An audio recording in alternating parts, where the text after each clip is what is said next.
So I just thought we'd do a quick update on where we've got to at the minute on the van.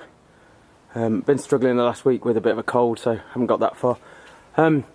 Spent a lot of time putting a swivel seat in the front. So I don't know if you can see how much higher this ends up with the seat on this side. You end up raising it up a good few inches. But that's in there now and seems to be working. I'm still waiting for some feedback on the manufacturer on how I fitted it and whether they're happy with that. I did have some problems with that, so hopefully there is a video coming with that. I've done a lot more insulation in here, so most of the roof is now done. I'm waiting to do this beam here because I want to fit some switches on these lights, so I need to find some switches for that. But I've had this side trim off here, and I've got insulation in all behind there, and on this side as well, so that's all done now. We're going to get this side window fitted hopefully next week. I did want to do that myself initially, but I've had such an effort trying to get that swivel seat in that I'm reticent to do it now. I've got so many other jobs I need to get on with. I'm going to try and get somebody to do that for me. What I want to do today is finish off insulating these back pillars and wrap that around on both sides. I need to leave this access panel clear to get to this little plastic nut here, which allows you to remove the lights if you need to change any light bulbs. And then we'll move on to insulating the floor. I want to figure out where the glass locker goes as well. So for the stove, this is the gas bottle we'll be using. It'll be sitting somewhere around this area.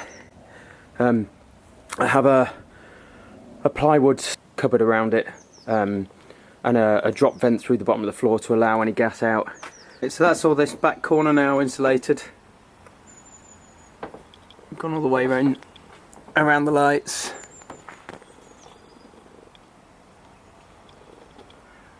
And all the way down this side.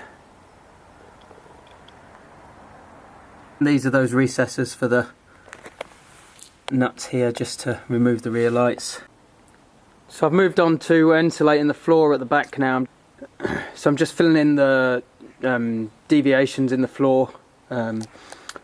This space here is where the diesel heater is going to go, I think, and the gas bottle will just go in this area here.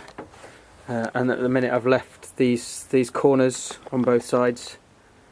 I'm going to put a piece of wood on there to fully support the load bay liner, because that's where the legs of the bed will sit down. This is the load bay liner. This is the original Transit Custom load bay liner. So I've cut it in half, cut it down, and it had a return on the edge here. So I've just removed that to compensate for the fact that the insulation's in there. So I'm just going to carry on insulating this now. I don't think this closed cell foam's going to support weight very well, so I've got some different foam that I can put in strips on top of these ribs to help support the load bay cover. So I just wanted to show you here what I was going to do to support this load bay liner. This is some expanded polyurethane foam with a paper backing here. This is some stuff I salvaged from when they redid the roof on my flats.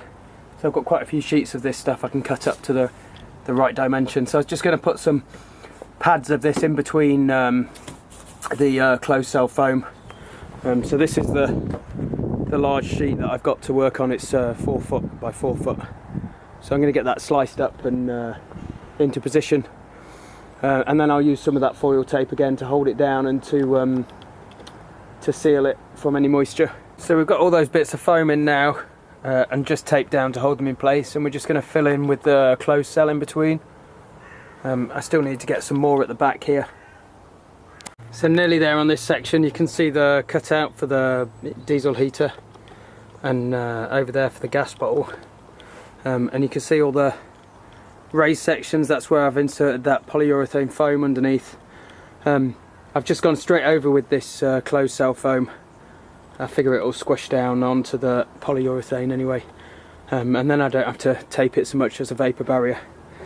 This bit on the end here I've just gaffer taped in to hold it securely, and I'll go over that with the vapour barrier as well. So now I've just got to fill in the corners here and go around with the tape. It's all finished now. We've gone through and taped all these seams. I just briefly cleaned the metal around where the tape was going to be first, so into this edge all the way down. And the cutout for the diesel heater. So that load bay cover can go in now. Quite pleased with that. Hopefully it's should stand up and last well. You can still hopefully see all the raised bumps from the supports I put in from that polyurethane foam, and then the closed cell stuff should provide good insulation.